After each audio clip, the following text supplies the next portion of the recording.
The best garden you ever grew.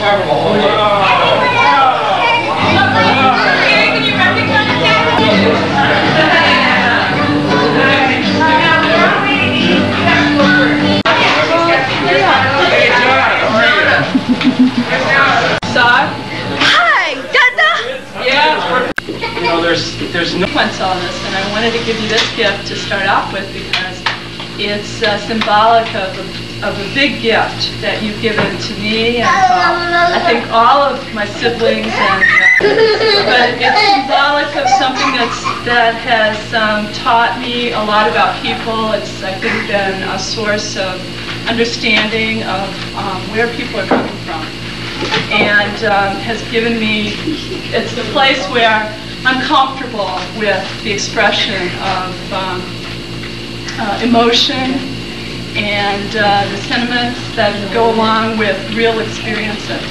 So I thought this package of handkerchiefs would be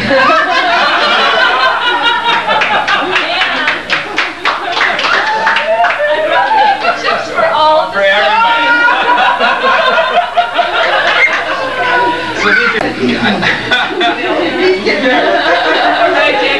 when you're little, you just follow your dad around everywhere. And some of the things that I really appreciated was, Dad's workshop. It got smaller after we put in the rec room, but he had a little workbench for me, and he had his big workbench there. I would do my work next to him, and you just follow him everywhere around. He's tripping on him and everything. And I was really the envy of all my friends. I absolutely was.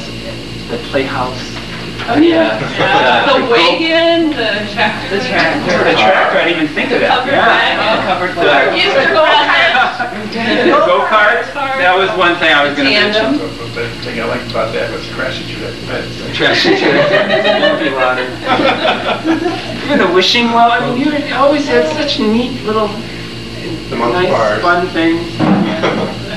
Now, as I got a little older, as I turned a teenager, Dad became more like a caricature for me, I have to admit. It was sort of like, I don't know, sort of a cross between Archie Bunker and Pope John Paul.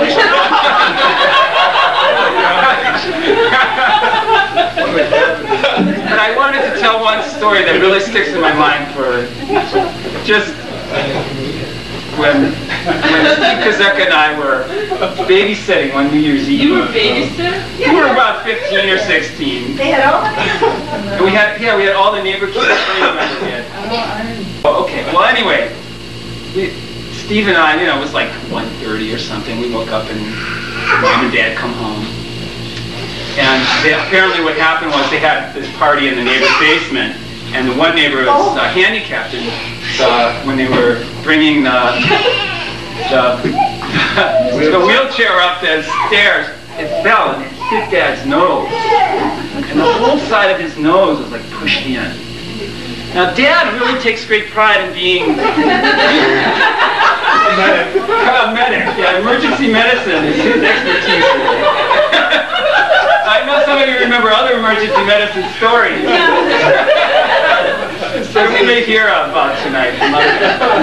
But this is for the benefit of those of you who were never there at that time. It's important that you understand this about my dad. So Steve and I woke up, and Mom is, John, go to emergency room. And I think it was probably wise of him not to go, because maybe he just didn't want to drive to the emergency room at that time on New Year's Eve. At that time. In any event, next thing we know, we hear the bandsaw downstairs going. And Dad comes upstairs with a little nose pusher and a rubber mallet.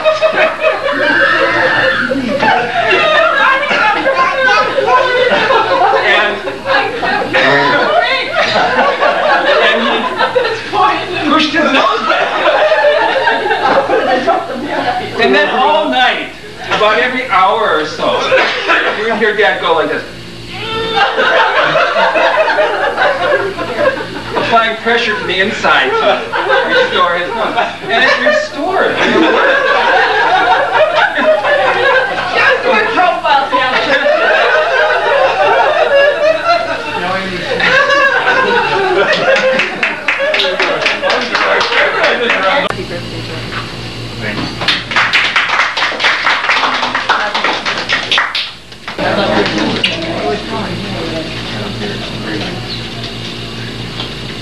Then it's kind of an inspiration. And I'm not done yet. I have a project for you. It's our garage.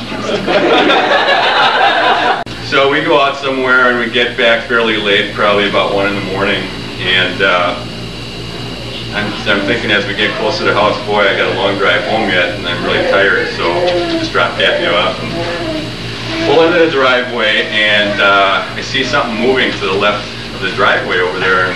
A little startled, and I said to Kathy, well, did you see that? She looks and, oh my God, I think it's my dad. And 1 o'clock in the morning, we look, we get a little closer, there's John, and he's standing over his hibachi. The coals are red hot, and he's got it all stoked up.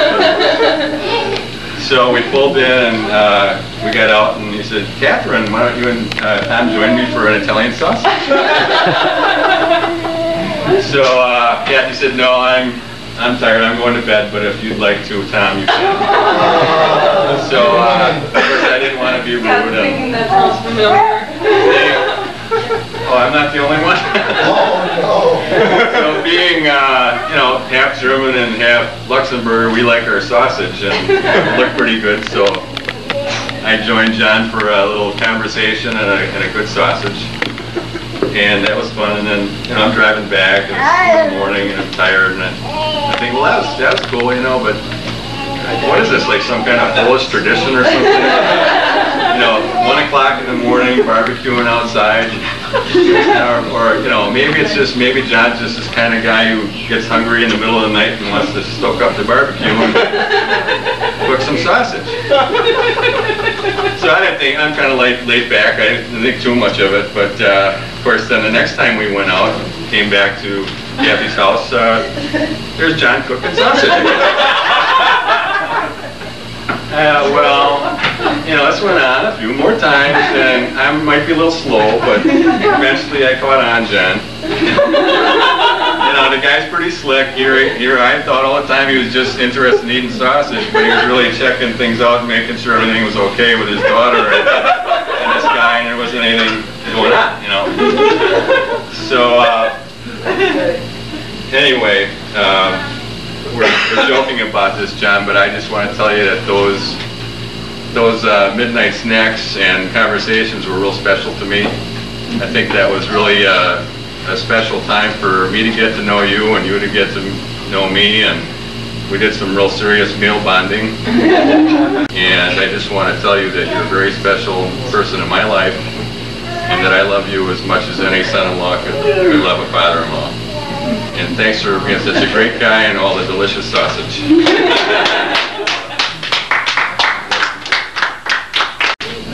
Okay, count to 4 and I'll start. 1, 2, 3, 4. Give me a break, give me a break. Break me off a piece of that get bar. Anyway, I'm doing a few string tricks for Grandpa. This isn't it yet. Well, I called this Pat. Thank you. Well, we've always liked the Green Bay Packers. We've always liked the Green Bay Packers. Our family's always been big fans for the Green Bay Packers. So, I got you a poster. And they're back.